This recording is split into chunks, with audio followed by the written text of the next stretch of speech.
તો ના આજુબાજુ રહેતા હોય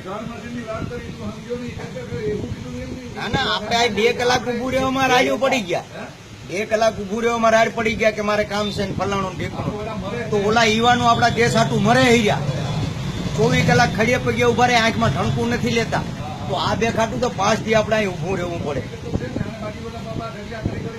ઓલા તો જનેતાના દીકરા રણ મેદાનમાં ગોળીઓ સાચીઓમાં ખાવા ઉભા ભાઈડા સાપ આપી દે આપણે તો અહીં મજા હશે તો ધન્ય ઈને તો આપણે ભગવાન લેખાય નરેન્દ્ર મોદી તો ભગવાનનો અવતાર કહેવાય ગરીબ માણસ માટે એને કેટલી સહાય કરી એમ ખાતા રાખ્યો તો દેવભાઈ પોતે છે એ વડોપ્રધાન છે એનો ભાઈ છે એસટી નો ડ્રાઈવર છે તો એના ભાઈ ને એ વડો નો બનાવી દે પોતાને નતું હંગરતા આવડતું પણ નહીં ભારત દેશ હાટું આ લડે રહ્યો અને મોદી જે કામ કરે ને એ સત્ય ઘટના છે એમ